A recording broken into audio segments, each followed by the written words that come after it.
सत्संग सुनिए, लेकिन केवल सत्संग सुनिए ऐसा नहीं, जो असत चर्चा है उसका त्याग भी करना पड़ेगा।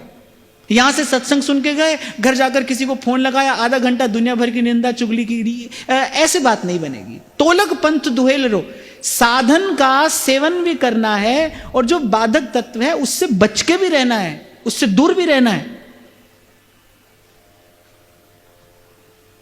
होता है ना ऐसा, यहां से सत्संग सुन के गए, घर जाकर टीवी चलाया, फोन लगा लिया और आधा घंटा बात किया, यहां वहां की चर्चा की। और मैंने तो भाई एक छोटा सा अनुभव पाया, आपके काम आ जाए तो अच्छी बात है, कि आप किसी से कितनी भी वार्ता करो, चर्चा करो, एक दो बात काम की होती है, उसके बाद घूम फिर के वही संसार आ जाता है।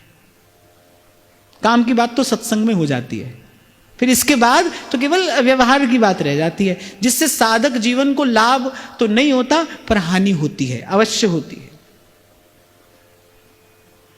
कुछ दिन पहले चर्चा में मैंने आपको कहा था ना कि ऐसा नहीं कि केवल विजातीय का ही संग नहीं करना, सजातीय का भी बहुत अधिक संग नहीं करना चाहिए। साधक को संग से तो बचना ही चाहिए, संग से दोष आ ही जाता है। उतना ही संग पर्याप्त है जितना हमारे साधक जीवन को पुष्ट करने के लिए चाहिए, और मुझे लगता है उतना तो हमें सत्संग में मिल जाता है, उससे अधिक की आवश्यकता नहीं है। फिर संसार की वार्ता होगी, व्यवहार की वार्ता होगी, भगवद रस बह जाएगा। इसीलिए साधन का सेवन और जो बाधक तत्व है उससे बचाकर भी स्वयं को रखना है। तन मन सिमटा रहे, इसके लिए तो पुरुषार्थ करना पड़ेगा भाई, करना ही पड़ेगा। ये कोई जादू की छड़ी घुमाकर आपके सर पर हाथ रखकर या आपको मंत्र कोई देकर और आपको वहां पहुंचा देगा, ऐसा नहीं होगा भाई। यहां तो कह रहे हैं कि पंथ न निकस्यो ध्याई, कोई दौड़कर नहीं पहुंचा है वहां पर, कोई शॉर्टकट नहीं है वहां पर पहुंचने का। गाढ़े धरने पाई, संभल संभल पग धरिए, इसी को कहते हैं संभल संभल पग धरना। और पिछले सत्र में बड़ी काम की बात हमारे हाथ में लग गई ना। आप ये सोचो ही नहीं कि भाई जीवन भर भजन करना है, क्योंकि अगर आप इस प्रकार जीवन भर की बात सोचोगे तो आपको लगेगा भाई असंभव है ये तो। अब मैं आपसे कहूं भाई न निंदा करो, न सुनो, न असत्य भाषण करो, आपको अगर मैं जीवन भर के लिए ये व्रत लेने को कहूं तो आप दुविधा में पड़ जाओगे, मैं भी पड़ जाऊंगा। भाई ऐसा कैसे करेंगे? इतना ही कर सकते हैं भाई, कल झूठ नहीं बोलेंगे।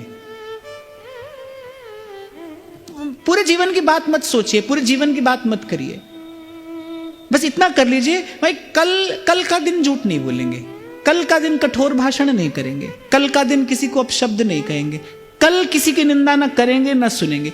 एक दिन की बात करिए, उस अगले दिन का बल लेकर फिर अगले दिन चलिए। चलता भी तो व्यक्ति एक मार्ग पर ऐसा ही है ना, एक पग रखता है, पिछला उठाता है, फिर अगला धरता है, फिर दूसरा उठाता है। इसी को तो गति कहते हैं, इसी से तो गति बनती है। ऐसे ही भजन के मार्ग पर भी चलना है भाई। ये नियम लेना है भाई, कल हम साधन करेंगे, कल हम साधन भी करेंगे और कल वो जो बाधक है उससे थोड़ा दूर रहने का प्रयास भी करेंगे। इसी को कह रहे हैं गाढ़े धरने पाई। इसी को संतों ने कहा, रे मन संभल संभल पग धरे। जिसे हम अनन्यता कहते हैं ना, वो अनन्यता की जो स्थिति है वो एकदम से नहीं आती। अनन्यता क्या है? कोई पाठ थोड़ी है जो किसी से पढ़ लिया आपने और सीख लिया। अनन्यता तो आपकी दशा का नाम है। आपकी एक स्थिति ऐसी है कि जब तन मन प्राण एकाग्र हो गए, लेकिन वो स्थिति एकदम से नहीं आएगी भाई, आते आते आएगी, धीरे धीरे उस ओर बढ़ा जाता है।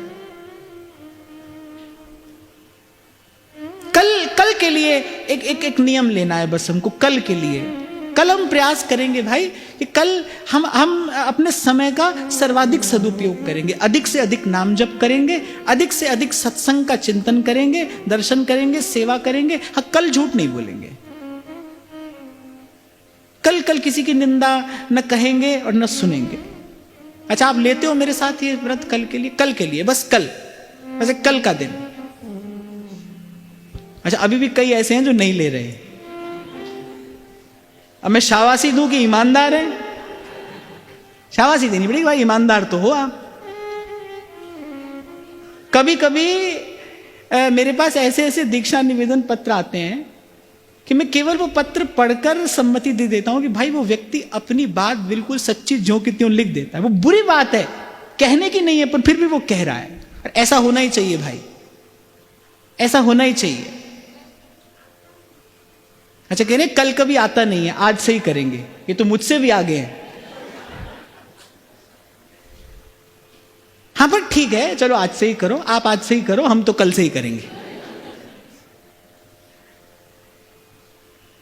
हाँ, तो कहने का तात्पर्य यही है भाई कि इसी प्रकार एक एक एक पग आगे बढ़ते, एक एक सीढ़ी चढ़ते हमें आगे चलना है। संत भी इसी बात की आज्ञा दे रहे, ऐसे ही तन मन की दशा को समेटते चलना है। पहले इस बात की निष्ठा होगी भाई प्रसाद ही पाएंगे, अच्छी बात ही कहेंगे, अच्छी बात ही सुनेंगे। पहले तन को समेटा, फिर मन को समेटा, फिर तन और मन जब एक साथ होते हैं